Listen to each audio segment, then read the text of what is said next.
நல்லவை கேட்போம் நமது சேனலில் கிருஷ்ணன் உத்தவருக்கு அனுக்கிரகம் பண்ணதை பற்றி கேட்போம். கிருஷ்ணன் யாதவர்களை அழிக்க வேண்டும் என்று, யாதவ குலத்தையே அழிக்க வேண்டும் என்று ஒரு சங்கல்பத்தை பண்ணினான். அதனால் எல்லோரையும் பிரபாச தீர்த்தத்துக்கு செல்லுமாறு சொல்ல எல்லோரும் பிரபாச தீர்த்தத்துக்கு சென்றார்கள். அங்கு யாதவ குலத்தையே அழிக்க வேண்டும் என்பதான ஒரு சங்கல்பம் செய்திருப்பதால் இதை பார்த்ததான யாதவ சிரேஷ்டரான சிறந்த பாகவதருமான உத்தவர் கிருஷ்ணனை சேவித்து, இப்படி தேவரீருடைய திருவுள்ளத்துக்கு ஏற்றார் போல துர்நிமித்தங்கள் எல்லாம் தோன்றியுள்ளன. இந்த நிலையில் அடியேன் என்ன செய்ய வேண்டும், அதை நியமிக்க வேண்டும் என்று பிரார்த்திக்கிறார்.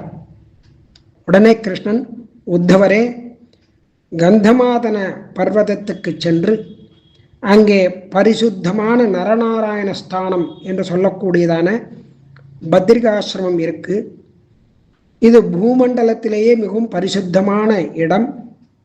தேவ மார்க்கத்தினால் செல்லக்கூடியதான சக்தியை நான் உமக்கு அனுகிரகிக்கிறேன். நீர் பத்ரிகாசிரமம் சென்று அங்கே முழு மனதையும் என்னிடத்திலே செலுத்தி என்னையே தியானம் செய்து கொண்டிரும். அதன் பிறகு என்னுடைய அனுகிரகத்தினால் நீர் மோட்சத்தை அடைவீர் அப்படின்னு அனுகிரகம் பண்ணினார். நானும் என் குலத்தை, யாதவ குலத்தை அழித்துவிட்டு ஸ்ரீவைகுண்டம் செல்லப் போகிறேன். நான் துவாரகை விட்டதும் அந்த துவாரகையானது சமுத்திரத்தில் மூழ்கிவிடும். அந்த சமுத்திரமானது என்னுடைய பயத்தினால் நாம் வாசம் பண்ணினதான அந்த திருமாளிகையை மட்டும் விழுங்காது. நான் பக்தர்களை அனுகிரகிப்பதற்காக அந்த திருமாளிகையில் எப்பொழுதும் சாநித்தியத்தோடு இருப்பேன் என்று சொல்லி அந்த உத்தவருக்கு ஒரு உபதேசம் பண்ணி அனுப்புகிறார். அவருக்கு ஒரு பாதுகையும் கொடுக்கிறார். அந்த உத்தவரும் கிருஷ்ணனை சேவித்து, பிரதட்சணம் பண்ணி சேவித்து நரநாராயண இருப்பிடமான பத்ரிகாசிரமத்தை சென்றடைந்தார். உடனே கிருஷ்ணன் யாதவ குலத்தை முழுவதுமாக அழிக்க வேண்டும் அப்படிங்கிறதான ஒரு சங்கல்பம் இருந்தாலும் உத்தவரை அழிக்கவில்லை. அதற்கு காரணம், சாத்வத வித்தியானது லோகத்தில் பரவ வேண்டும். அதனால் அவரை அழிக்காமல் விட்டார்.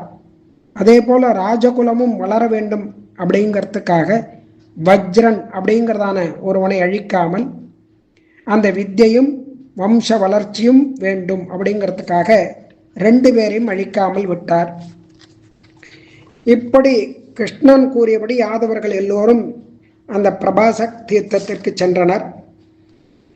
அங்கு எம்பெருமானுடைய ஒரு அனுக்கிரகத்தை பெற்று, கிருஷ்ணனுடைய அனுக்கிரகத்தை பெற்று, அதாவது அனுமதியை பெற்றுக்கொண்டு எல்லோரும் மதுபானம் செய்தார்கள். அதன் பிறகு அவர்கள் கொண்டு வந்ததான ஆகாரத்தை சாப்பிட வேண்டும் என்று எல்லோரும் ஆரம்பித்தார்கள். அப்பொழுது ஒருவன், நான் கொண்டு வந்த ஆகாரம்தான் மிகவும் சுவையாக இருக்கிறது என்று சொல்ல, அதை பொறுத்து கொள்ள முடியாமல் மற்றொருவன், இல்லை, நான் கொண்டு வந்ததுதான் மிகவும் சுவையாக இருக்கிறது என்று சொல்லி ஒருவருக்கொருவர் கலகம் ஏற்பட்டு ஒருவரை ஒருவர் தாக்கி கொண்டார்கள். ஆயுதங்களை எடுத்துக்கொண்டு அடித்து கொண்டார்கள். அதன் பிறகு ஆயுதங்கள்லாம் முறிந்து விழவே அந்த கடற்கரையில் முளைத்திருந்ததான கோரை பொருட்களை எடுத்துக்கொண்டு அடித்து கொண்டார்கள். அது எம்பெருமானுடைய ஒரு சங்கல்பத்தினால வஜ்ராயுதம் போல இருந்தது. இப்படியே பிரத்யும்னன், சாம்பன் எல்லோரும் அடித்து கொண்டு விழுந்தார்கள். அவர்களை தடுக்கச் சென்றதான கிருஷ்ணனை அவர்கள் தாக்க வந்தார்கள். அப்பொழுது கிருஷ்ணன் அங்கிருந்து அந்த கோரைப்பற்களை எடுத்து அடித்து வீழ்த்தினான். மற்றவர்களும் ஒருவரை ஒருவர் அடித்து கொண்டு எல்லோரும் அழிந்தனர். யாதவ குலமே அழிந்தது. அப்பொழுது இந்த கிருஷ்ணனுடைய சாரதியான தாருகன், அவன் ஒரு விஜயை, அதாவது வெற்றி வாகை சூடியதான கிருஷ்ணனுடைய தேர் குதிரைகளால் இழுக்கப்பட்டு அந்த நடுக்கடலில் சென்று மறைந்தது. அப்பொழுது கிருஷ்ணனுடைய சக்கரம், சங்கம், சார்ங்கம், அம்பராத்துணி, கத்தி, இப்படி திவ்ய ஆயுதங்கள் எல்லாம் கிருஷ்ணனை ஒரு பிரதட்சணமாக வந்து சூரிய மார்க்கத்தில் சென்று மறைந்தது. கிருஷ்ணனுடைய சாரதி தாருகன் மாத்திரம் அங்கே இருந்தான். வேற எந்த யாதவரும் அங்கே இல்லை. ஒரே க்ஷணத்தில் பகவானுடைய சங்கல்பத்தினால் யாதவ குலம் முழுவதும் அழிந்தது. தாருகனும் கண்ணனும் மட்டும் அந்த இடத்தில் அங்குங்கும் நடந்து கொண்டிருந்தார்கள். அப்பொழுது ஒரு மரத்தடியில் பலராமர் யோகாசனத்தில் அமர்ந்திருக்க அவருடைய முகத்திலிருந்து ஒரு பெரிய சர்ப்பமானது வெளியே கிளம்பி வந்தது. அப்படி வந்ததான அந்த மகா சர்ப்பத்தை சித்தர்களும் நாகர்களும் கொண்டாடி ஸ்தோத்திரம் பண்ணினார்கள். அந்த சர்ப்பமானது நேராக சமுத்திரத்தை நோக்கி சென்றது. சமுத்திரராஜன் கையில் அர்க்கியம் ஏந்தி கொண்டு அந்த மகாத்மாவான சர்ப்பராஜனை எதிர்கொண்டு அழைத்து உபசாரம் செய்தான். சர்ப்பராஜாக்கள் யாவரும் ஸ்தோத்திரம் பண்ணினர். இந்த மகா சர்ப்பம் சமுத்திர ஜலத்துக்குள் புகுந்து மறைந்தது. பலராமன் பிரிந்ததும் கண்ணன் தன் சாரதியான தாருகனை கூப்பிட்டு துவாரகையில் உள்ளவர்களுக்கு ஒரு செய்தியை சொல்லி அனுப்பினான். தாருகா, நீ துவாரகை சென்று இங்கு யாதவர்கள் எல்லோரும் அழிந்து விட்டார்கள் என்பதை சொல்லி பலராமன் தன்னடை சோதியான பரமபதத்துக்கு சென்று விட்டான் என்றும் வசுதேவர் உக்ரசேனர் அவளுக்கு சொல்லு. அப்புறம் நான் யோக நிஷ்டையில இருந்து சரீரத்தை விடப்போகிறேன், வைகுண்டம் செல்லப் போகிறேன். துவாரகையில் உள்ள ஆகுகன் முதலான எல்லா யாதவர்களிடமும் இந்த துவாரகை முழுவதையும் சமுத்திரத்தில் மூழ்கச் செய்ய போகிறேன் என்பதையும் சொல்லி அவர்கள் அனைவரும் அர்ஜுனன் அங்கு வருவதை எதிர்பார்த்திருந்து அர்ஜுனன் வந்து கிளம்பும் பொழுது அவன் எங்கு செல்கிறானோ அவன் பின்னாடியே செல்ல வேண்டும், பின்பற்றி செல்ல வேண்டும் என்று சொல் அப்படின்னு சொல்லி அந்த தாருகனிடத்தில் சொன்னார். கொஞ்சம் காலம் கூட துவாரகையில் யாரும் இருக்க வேண்டாம், நீயும் அப்படியே ஹஸ்தினாபுரம் சென்று அர்ஜுனனிடமும் துவாரகை சென்று அங்கு உள்ளவர்களையும் என்னுடைய குடும்பத்தாரையும் காப்பாற்ற வேண்டும் அப்படின்னு சொல்லு அப்படின்னு சொல்லிட்டு அந்த துவாரகை சென்று அங்கே உள்ளவர்களை எல்லாரும் ஒரு வேறு இடத்துக்கு அழைத்து செல். அங்கே வஜ்ரன் அப்படின்னு சொல்லக்கூடியதான அவனை அந்த யாதவர்களுக்கு அரசனாக ராஜாவாக நேமி என்று சொல்லி இதையெல்லாம் நியமித்தான் கண்ணன். தாருகன் கண்ணனை விட்டு பெரிய மனமின்றி பல தடவை சேவித்து பிரதட்சணம் செய்து அங்கிருந்து விடைபெற்று துவாரகைக்கு சென்று அவர்களிடம் விஷயத்தை எல்லாம் சொன்னான். அதே மாதிரி வஜ்ரன் அப்படிங்கிறவனை அர்ஜுனனை கொண்டு அவனுக்கு ராஜ்ய பட்டாபிஷேகம் செய்து வைத்தான்.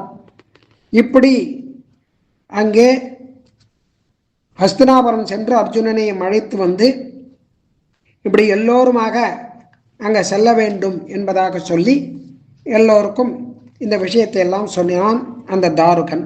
அதன் பிறகு எம்பெருமான் கண்ணன் இதுவரையில் தன்னை ஒரு இடையனாகவே நினைத்து கொண்டதான அந்த கிருஷ்ணன் சர்வ பூதங்களுக்கும் அவைகள் வசிக்கக்கூடியதான வாசுதேவ ரூபியாகவும் பிரம்மமாகவும் சர்வ பிரபஞ்சத்துக்கும் விலட்சணமான தன்னுடைய சொரூபத்திலேயே தன்னை நின்று ஒரு விளையாட்டாக அங்கேயே ஒரு திருப்பள்ளி கொண்டான், அதாவது சயனித்து கொண்டான்.